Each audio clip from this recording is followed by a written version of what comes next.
नमस्कार बच्चों, पिछले वीडियो में हमने बात की थी 20 तक के तत्वों के बारे में, उनके प्रतीक, उनमें प्रोटॉन की संख्या, इलेक्ट्रॉन की संख्या, उनका इलेक्ट्रॉनिक विन्यास और उनकी संयोजकता के बारे में।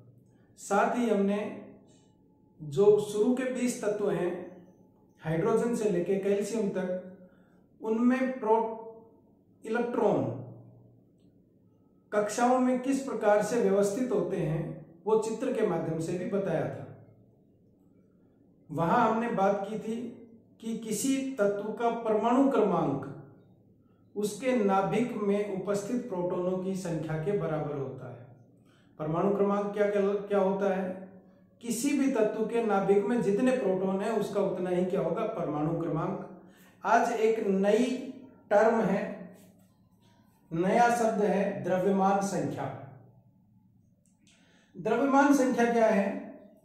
किसी तत्व के नाभिक में उपस्थित प्रोटॉन और न्यूट्रॉनों का योग द्रव्यमान संख्या कहलाता है। किसी तत्व के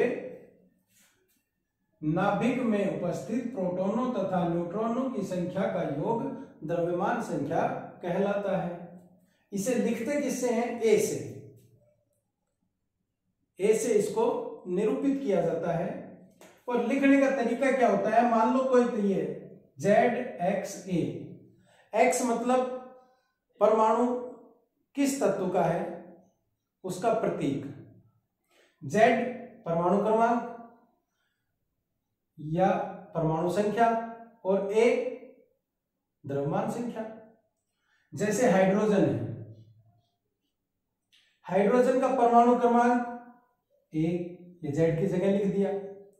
हाइड्रोजन की द्रव्यमान संख्या यानी कि उसके नाभिक में प्रोटॉन और न्यूट्रॉनों का योग वो हो जाएगा द्रव्यमान संख्या, वो लिख दिया ऊपर। चूंकि हाइड्रोजन में केवल प्रोटॉन होता है, न्यूट्रॉन नहीं होता है, तो एक प्रोटॉन प्लस न्यूट्रॉन कितने? 0 जोड़ दिए, कितना आया? 1 लिख दिया। इसी तरह हीलियम की बात करें, हीलियम के परमाणु में 2 प्रोटॉन होते हैं, इसलिए परमाणु क्रमांक 2 हुआ, नीचे लिख दिया। हीलियम के नाभिक में न्यूट्रॉन भी 2 ही होते हैं, तो 2 प्रोटॉन 2 न्यूट्रॉन दोनों को जोड़ा तो द्रव्यमान संख्या आ गई, कितनी आई? 4। अब आप कहोगे कि साहब द्रव्यमान संख्या में प्रोटॉन और न्यूट्रॉन को क्यों जोड़ते हैं? देखो, वैसे तो परमाणु में 3 कण होते हैं, प्रोटॉन, न्यूट्रॉन और इलेक्ट्रॉन। हिसाब से तो द्रव्यमान निकालते समय तीनों को जोड़ना चाहिए, लेकिन प्रोटॉन और न्यूट्रॉन का भार तो लगभग बराबर होता है। प्रोटॉन और न्यूट्रॉन का भार लगभग बराबर होता है, लेकिन इलेक्ट्रॉन प्रोटॉन और न्यूट्रॉन की तुलना में बहुत हल्के होते हैं। कितना होता है इनका द्रव्यमान? प्रोटॉन का द्रव्यमान होता है 1.67 गुणा 10 की घात -27 किलोग्राम। अब इलेक्ट्रॉन के द्रव्यमान की बात करें, इलेक्ट्रॉन का होता है 9.11 गुणा 10 की घात -31 किलोग्राम। यहां देखो -27 है, यहाँ -31 है, ये माइनस की बड़ी संख्या है। अगर इसका इसमें भाग देते हैं तो आता है 1837। कितना आता है? 1837। इसका मतलब एक प्रोटॉन बराबर कितना होगा? 1837 इलेक्ट्रॉन के बराबर। तो एक इलेक्ट्रॉन का भार अगर निकाले तो वज्र गुणा में ये नीचे आ जाएगा, यानी कि 1/1837 प्रोटॉन के बराबर क्या होगा? 1 इलेक्ट्रॉन। इसका सीधा सा मतलब ये हुआ कि एक इलेक्ट्रॉन का भार प्रोटॉन के 1837वें भाग के बराबर होता है। इसको हम यूं भी कह सकते हैं कि 1837 इलेक्ट्रॉन अगर एक तराजू में एक तरफ रख दिए जाएं और एक तरफ प्रोटॉन रख दिया जाए, एक तो बराबर होंगे। यानी कि एक तराजू में हमने एक तरफ 1837 इलेक्ट्रॉन रखे, एक तरफ एक प्रोटॉन रखा, तब वो बराबर हुए। अभी तक जो ज्ञात तत्व हैं उनमें अधिकतम 118 इलेक्ट्रॉन हैं। तो कहां 118, कहां 1837। तो बहुत हल्के हो जाएंगे, 118 को भी मिला लें तो भी। जैसे हाइड्रोजन की बात करें तो हाइड्रोजन में तो एक ही इलेक्ट्रॉन है, तो प्रोटॉन के वजन के सामने कहां टिकता है। इसलिए चूंकि ये इलेक्ट्रॉन बहुत हल्के होते हैं प्रोटॉन से, इसलिए इलेक्ट्रॉन की संख्या को द्रव्यमान संख्या में नहीं जोड़ते हैं, उसको नगण्य मान के छोड़ देते हैं। तो अब समझ में आ गया कि द्रव्यमान संख्या में किस किस चीज का योग करते हैं, प्रोटॉन और न्यूट्रॉन का। अब इससे एक बात और समझ में आई कि प्रोटॉन और न्यूट्रॉन दोनों ही नाभिक में होते हैं। इलेक्ट्रॉन नाभिक के बाहर चक्कर लगाते हैं। इलेक्ट्रॉन का वजन हम मानते नहीं, नगण्य मानते हैं। इसका मतलब परमाणु का संपूर्ण द्रव्यमान कहां पर केंद्रित है, नाभिक में। परमाणु का संपूर्ण द्रव्यमान किसमें केंद्रित है, नाभिक में। अर्थात किसी परमाणु के नाभिक का जो भार होगा, द्रव्यमान होगा, वही उस परमाणु का द्रव्यमान संख्या होगी। और नाभिक में कौन होते हैं, प्रोटॉन और न्यूट्रॉन। तो उस हिसाब से हम निकाल सकते हैं क्या, कि द्रव्यमान संख्या क्या होती है, A बराबर P प्लस N। अगर हमें प्रोटॉन की संख्या पता है, न्यूट्रॉन की संख्या पता है, तो हम द्रव्यमान संख्या निकाल सकते हैं, क्योंकि हम गणित के हिसाब से जानते हैं कि एक तरह का एक सूत्र हो गया।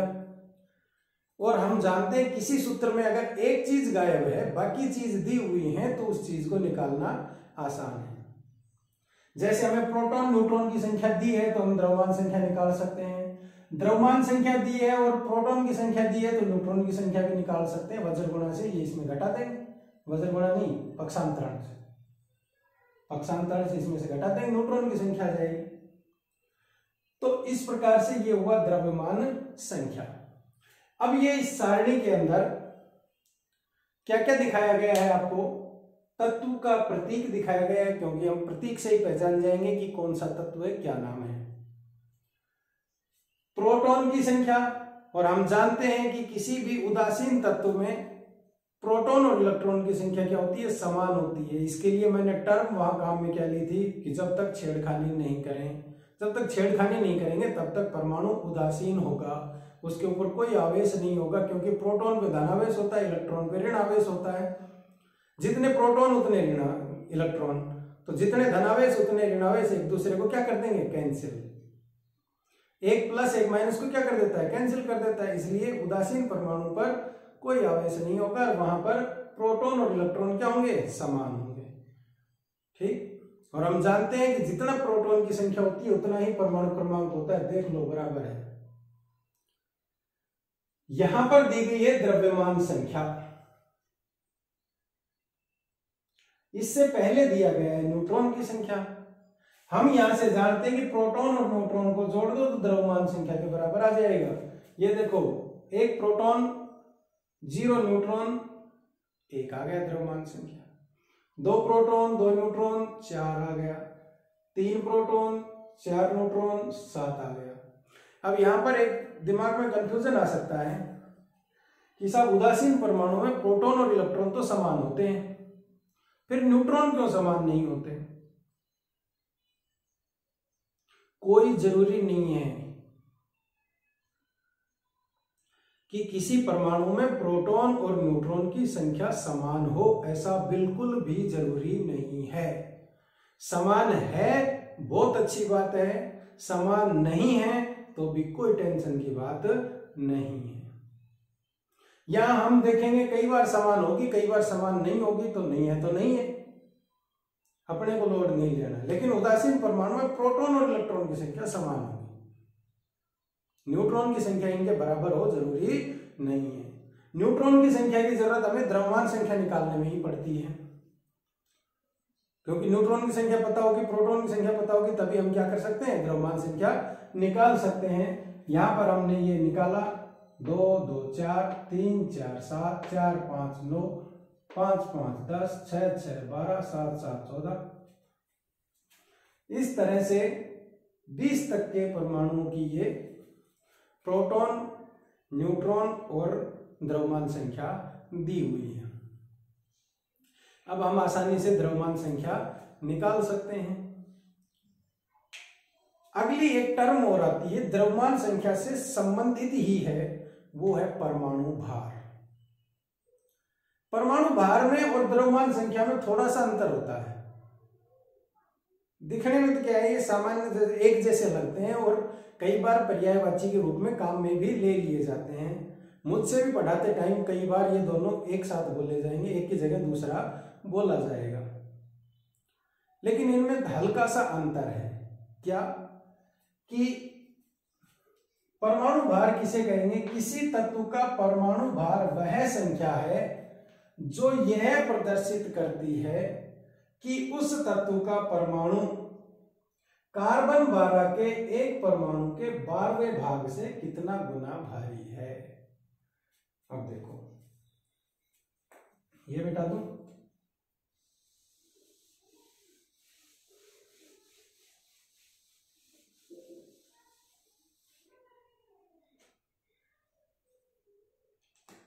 एक प्रोटॉन का लिख देता हूं। प्रोटॉन का कितना था? 1.67 गुणा 10 की घात -27 kg। परिभाषा को पढ़ते हैं। क्या कहता है? किसी तत्व का परमाणु भार वह संख्या है जो यह प्रदर्शित करती है कि उस तत्व का परमाणु कार्बन 12 के, कार्बन 12, अभी बताऊंगा 12 क्या है। कार्बन 12, ये देखो, ये रहा कार्बन। कार्बन का द्रव्यमान संख्या कितना? 12। ठीक, कार्बन 12 के 12वें भाग, ये कार्बन 12 का द्रव्यमान हो गया। इसका 12वां भाग गुणा 1/12, 12वां भाग तो तभी होगा, से कितना गुणा भारी है उतना ही उसका क्या हो जाएगा? परमाणु भार हो जाएगा। अब कहोगे साहब हाइड्रोजन क्यों नहीं ले लिया, कार्बन ही क्यों लिया? लेने को तो लिया जा सकता था, लेकिन एक मानक के रूप में कार्बन के परमाणु को ले लिया। पहले ऑक्सीजन से तुलना की जाती थी, वर्तमान में कार्बन से की जाती है, तो कार्बन के हिसाब से कर लिया। अब मान लो जैसे ऑक्सीजन का ही लेना है परमाणु भार, तो ये तो हो गया 12वां भाग किसका? कार्बन। इससे कितना गुना भारी है कौन? ऑक्सीजन। तो वो जो आया वो क्या आ जाएगा? ऑक्सीजन का परमाणु भार। ये ऑक्सीजन का है, कभी ये समझ लो। इसके 12वें भाग से मान लो x गुना भारी है, और x का मान क्या आया? 15.994। इसका मतलब ऑक्सीजन का परमाणु भार कितना हो गया? 15.994, जबकि द्रव्यमान संख्या कितनी थी? 16। देखो 15.99, 15.99, 15.100 होते तो 16 हो जाते, थोड़ा सा कम है, तो ये अप्रोक्सीमेटली होगा उसके आसपास, द्रव्यमान संख्या के आसपास ही होगा, उससे ज्यादा अंतर नहीं होगा। ये परमाणु भार है। तो परमाणु भार की परिभाषा क्या हो गई? किसी तत्व का परमाणु भार वह संख्या है जो यह प्रदर्शित करता है कि कोई तत्व कार्बन 12 के 12वें भाग से कितना गुना भारी है। अब ये कितना गुना आ रहा है? जैसे एक हाइड्रोजन की बात करें, ठीक, तो वो कितना गुना आ रहा है उस हिसाब से निकाल लेंगे। हाइड्रोजन में एक प्रोटॉन होता है, इसका मतलब यहां पर कितना मान आएगा? 1। तो उसको क्या कहेंगे? ये जो आ रहा है कार्बन 12 का 12वां भाग 1, उसको कहेंगे एक atomic mass unit, atomic mass unit AMU। उस एक AMU का मान क्या होता है? एक AMU का मान होता है 1.66 गुणा 10 की घात -27 किलोग्राम। आपसे ये पूछा जा सकता है और आपको ये ध्यान में भी रहना चाहिए कि एक AMU का मान कितना होता है? 1.66 गुणा 10 की घात -27 किलोग्राम। देखो प्रोटॉन के बराबर है कि नहीं, थोड़ा सा अंतर है प्रोटॉन से, ठीक। तो प्रोटॉन के भार के लगभग बराबर ही होता है क्या, 1 AMU। इसको आजकल 1 U भी बोलते हैं, 1 AMU को 1 U भी बोल देते हैं। U मतलब यूनिफाइड मास, पहले बोलते थे एटॉमिक मास यूनिट, आजकल बोलते हैं यूनिफाइड मास, और 1 U से लिख देते हैं उसको। तो अब यहां पर ये देखो कि ये परमाणु भार आ रहा है 1.008, क्या है ये, AMU, एटॉमिक मास यूनिट, या कहें कि 1.008 U यूनिफाइड मास। इसी तरह इसका है 4.0026 AMU, ये 6.941 AMU। तो ये हो गया परमाणु भार। अब इस परमाणु भार में अंतर क्यों आता है, ये द्रव्यमान संख्या और परमाणु भार में अंतर क्यों आता है, इसके लिए हम बात करेंगे समस्थानिक की।